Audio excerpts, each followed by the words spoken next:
Peace be upon you and welcome to Connect Quran. In this video, we will be dismantling superiority complex for everyone, including Muslims, Jews, Christians, and beyond.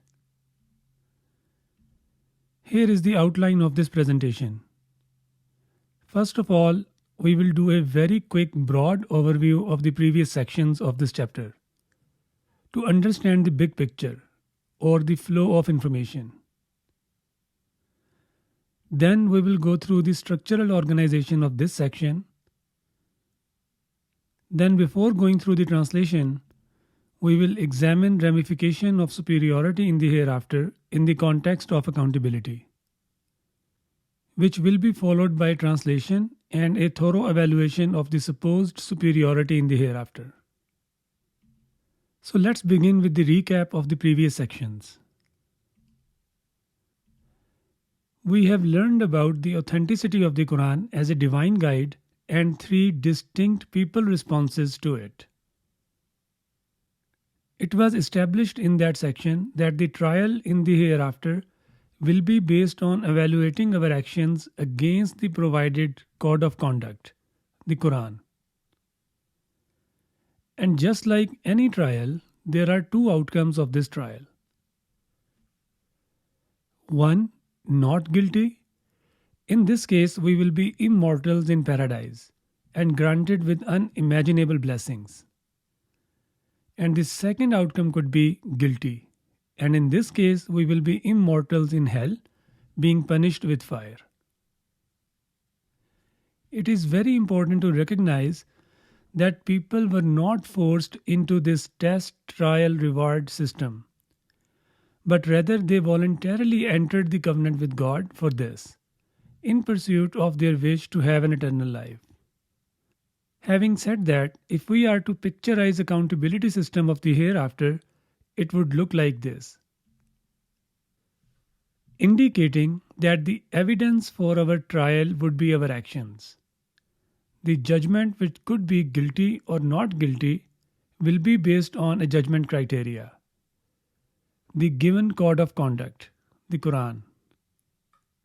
And the reward would be either an eternal hell or an eternal paradise, based on the judgment of being guilty or not guilty. We have also seen that people who believe in God and divine guidance but don't fully follow the Quran because of their superiority complex were reminded to uphold their covenant with God and shown its path forward in section 3 of this chapter. It should be noted that any doubts of such people about the integrity of accountability system in the hereafter, which are derived from the concept of superiority, could easily result them ignoring the shown path forward for upholding their covenant with God.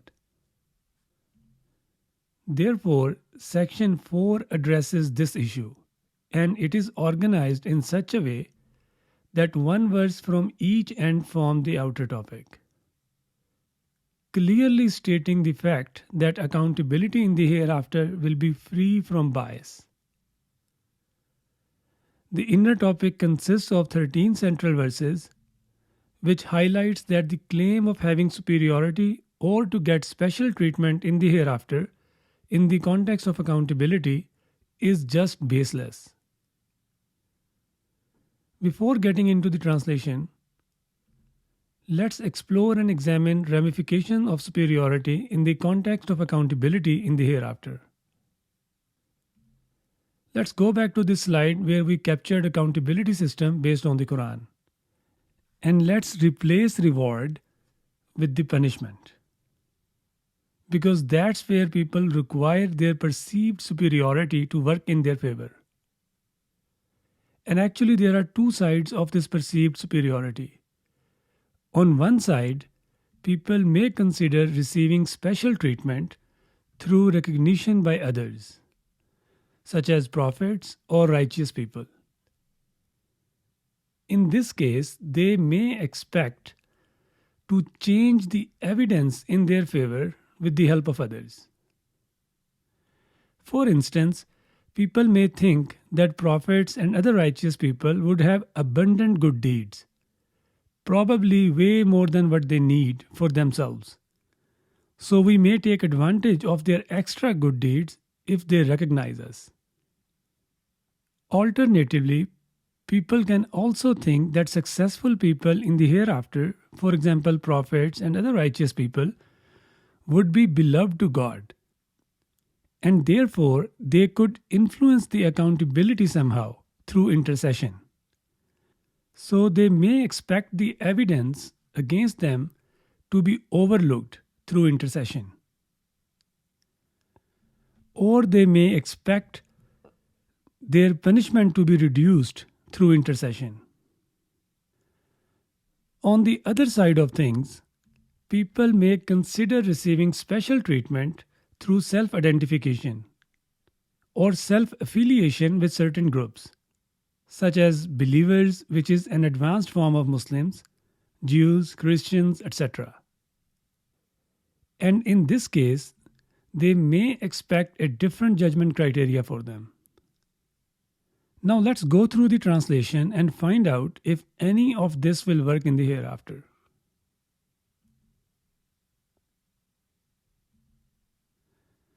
This slide provides information on color codes and connections of this section. And here are some keywords along with their meanings. Let's go through the translation now. أعوذ بالله من الشيطان الرجيم. واتقوا يوما لا تجزي نفس عن نفس شيئا ولا يقبل منها شفاعة ولا يؤخذ منها عدل ولا هم ينصرون. And be mindful of the day. An individual cannot compensate about another individual for anything, and intercession will not be accepted from it, meaning from any individual, and justice will not be taken away from it. This is reassurance that no one will be wronged, and justice will be served, and they will not be helped by anyone against Allah. So this verse takes away all possibilities of getting help from others. So any prophet or any other righteous person cannot help anyone in the hereafter in any way regarding their accountability. Now let's see the other side. إن الذين آمنوا والذين هادوا والنصارى والصابين. Surely those who have believed, meaning they are being recognized as believers, and those who are Jews, Christians, and Sabians. Notice the first three groups are big, well-known groups of people, whereas the fourth group is not so much. So it delivers the message that whether you affiliate yourself with a big, well-known group of any kind, let it be believers, an advanced state of being Muslims, or Jews, or Christians, or you affiliate yourself with a small, not so known group of people.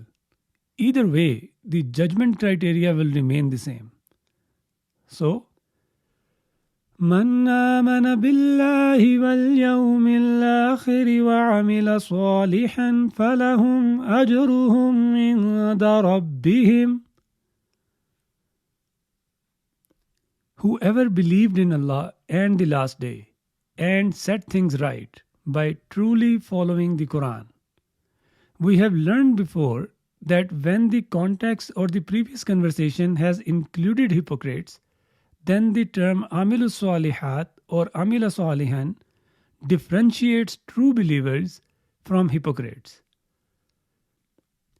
So, whoever believed in Allah and the last day and set things right by truly following the Quran, then their reward is with their Lord. So the judgment criteria is the same for everyone, regardless how they identify themselves or to whom they affiliate with. وَلَا خَوْفٌ عَلَيْهِمْ وَلَا هُمْ يَحْزَنُونَ. And there will be no fear on them to disobey their Lord again in the paradise and get punished. Nor they will grieve on their choice of having an eternal life and going through the test. So this verse has taken off the remaining possibilities that could impact the integrity of accountability in the hereafter. So what we learn from this is accountability in the hereafter will be free from any bias or external influences. So the children of Israel, who represent all those people who don't fully follow the Quran because of their superiority complex, have been warned about the integrity of the accountability in the hereafter. Now let's go through the verses of the inner topic and see the baseless nature of the claim of Muslims, Jews, Christians, and others to have superiority or special treatment in the hereafter in the context of their accountability.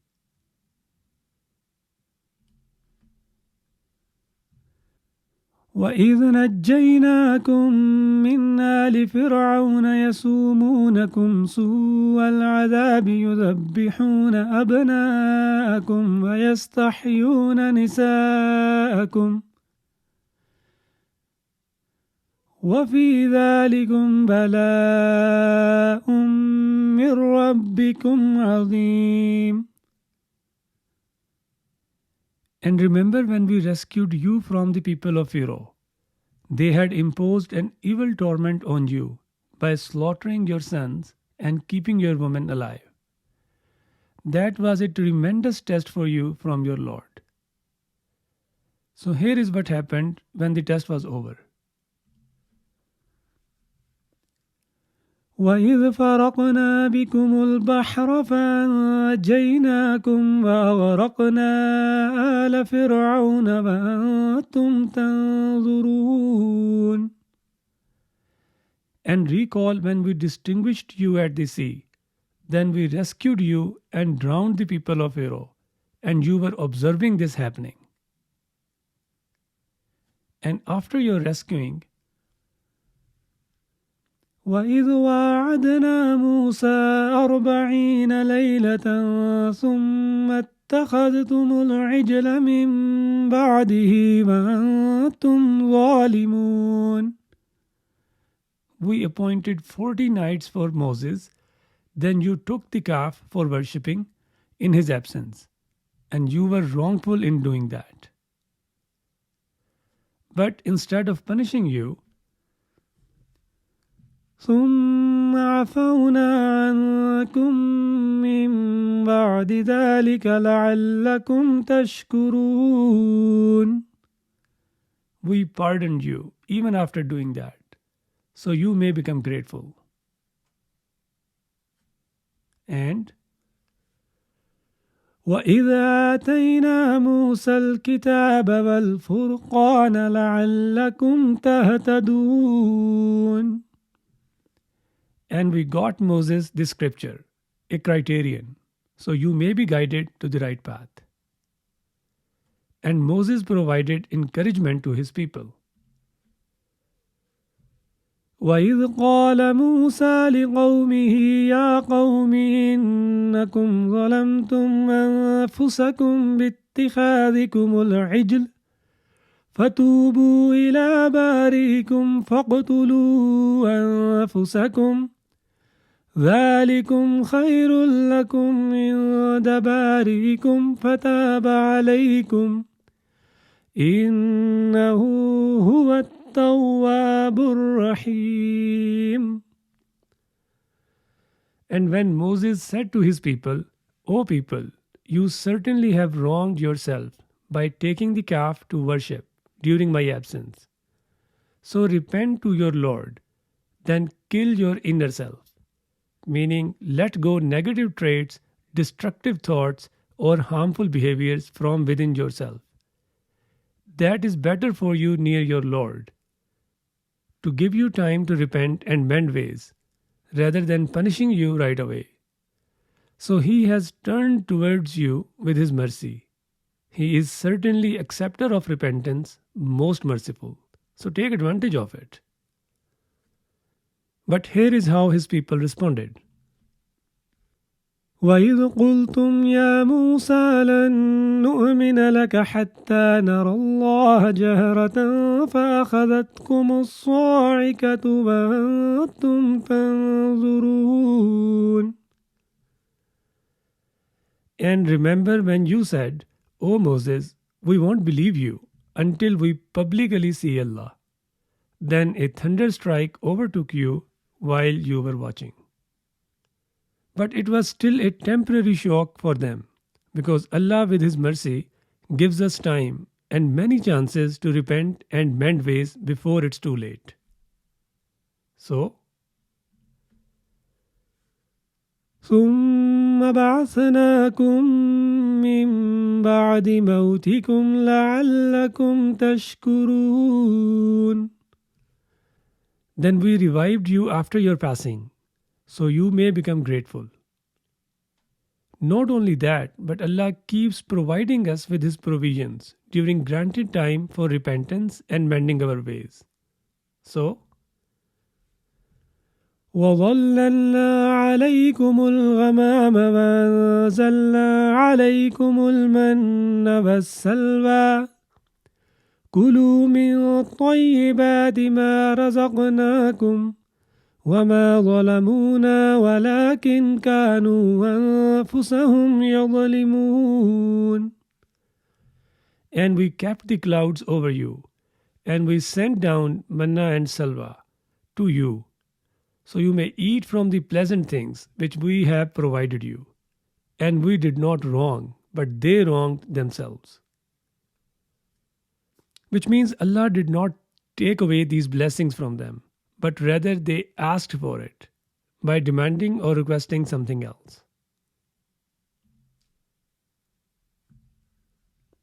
وَإِذْ قُلْنَا ادْخُلُوا هَٰذِهِ الْقَرْيَةَ فَكُلُوا مِنْهَا حَيْثُ شِئْتُمْ رَغَدًا وَادْخُلُوا الْبَابَ سُجَّدًا وَقُولُوا حِطَّةٌ نَغْفِرْ لَكُمْ خَطَايَاكُمْ وَسَنَزِيدُ الْمُحْسِنِينَ.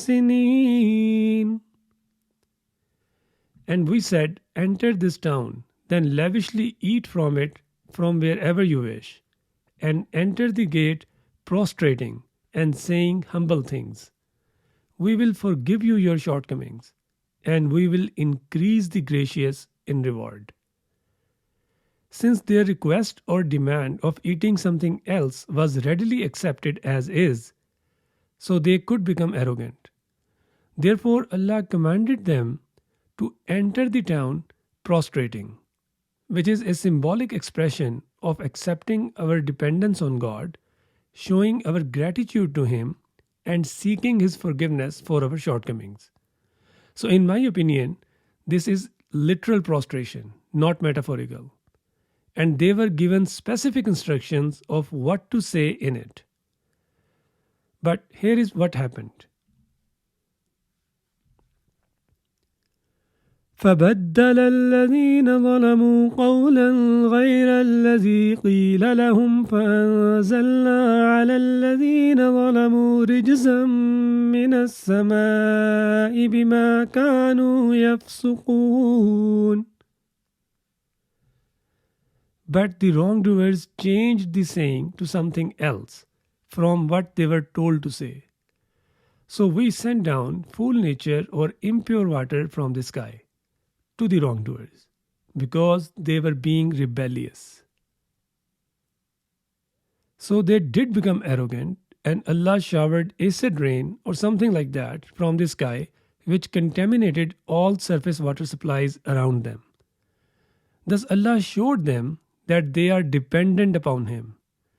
Since it is referring to ancient times, so they likely did not have access to groundwater resources. And even if they had access to it, Allah could have easily made it unusable as well. Anyway, they must have repented and went back to Moses. So, وإذ استسقى موسى لقومه فقلنا اضرب بعصاك الحجر فانفجرت منه 12 عينا قد علم كل أناس مشربهم كلوا واشربوا من رزق الله ولا تعثوا في الأرض مفسدين. And when Moses sought water for his people, we said, hit your stick on the rock. Then 12 springs exploded from it. Surely each tribe knew their place to drink. So eat and drink from Allah's provisions, and don't cause trouble in the land being spoilers. And this last verse concludes this topic. وَإِذْ قُلْتُمْ يَا مُوسَى لَن نَّصْبِرَ عَلَى طَعَامٍ وَاحِدٍ فَادْعُ لَنَا رَبَّكَ يُخْرِجْ لَنَا مِمَّا تُنبِتُ الْأَرْضُ من بقلها وكثائها وفومها وعدسها وبصلها. And when you said, O Moses, we will not endure on single food, so call upon your Lord for us.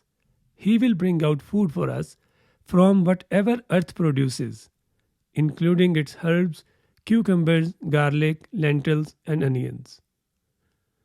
So this part of the verse confirms what was said in verse 57, that Allah did not wrong them by taking manna and salwa away from them, but rather they asked for it.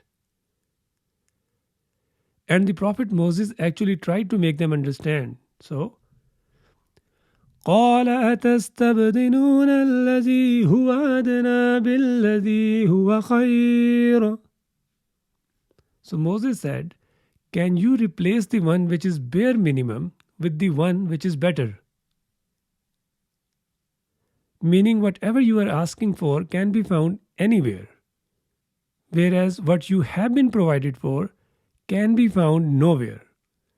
So you are trading something trivial with something special. But obviously they did not listen to the Prophet, so they were told, اهبطوا مصرا فإن لكم ما سألتم. Go down to any civilized area, then there is certainly for you whatever you have asked for. وضربت عليهم الذلة والمسكنة. And humiliation and misery struck them. Now this did not happen just because they were ungrateful and wanted some other food. We have already learned in previous verses that Allah accepted their request, warned them to stay humble, but they became arrogant. However, Allah still pardoned them and granted them time to repent and mend ways. And when they did not listen to the warning, then وَبَاءُوا بِغَضَبٍ مِّنَ اللَّهِ.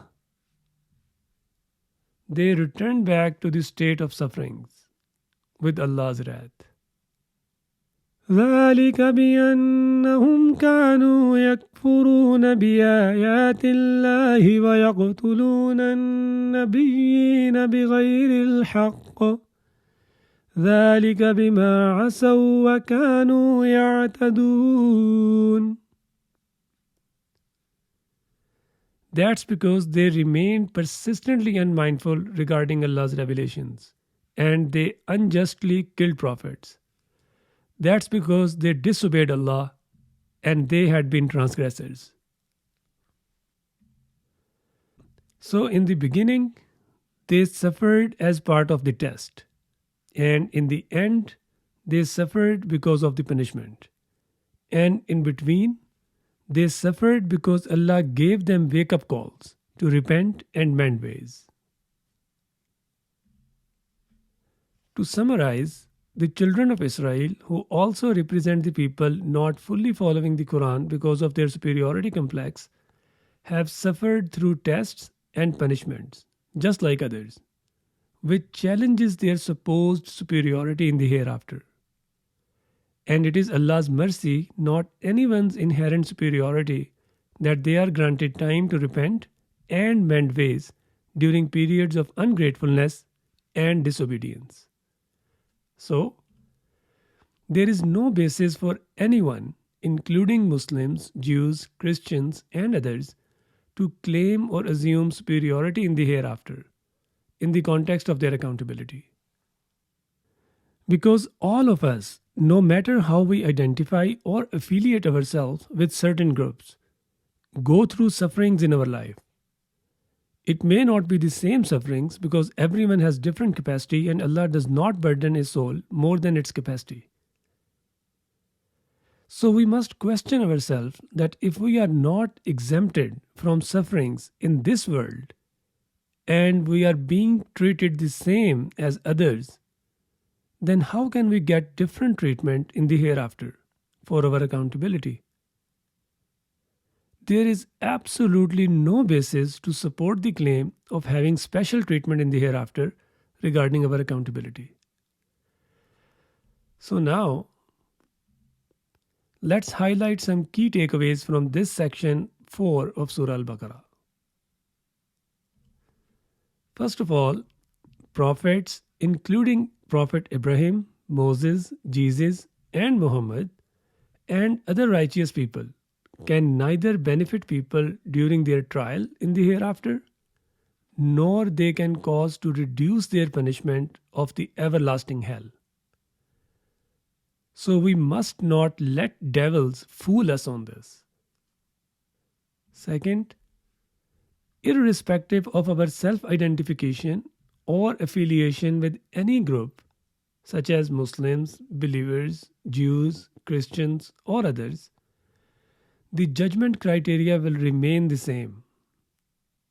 Because what matters is how Allah identifies us according to His standards.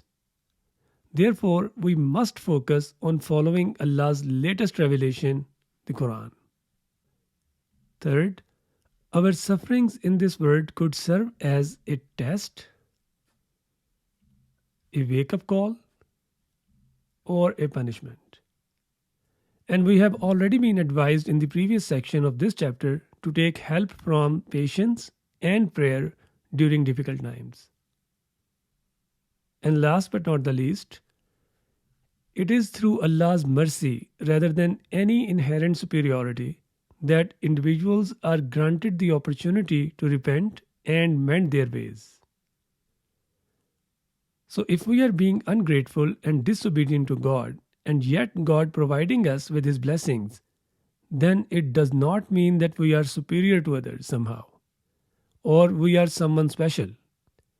But in fact, Allah in His graciousness does not withdraw His blessings from us, even in times of ingratitude and disobedience.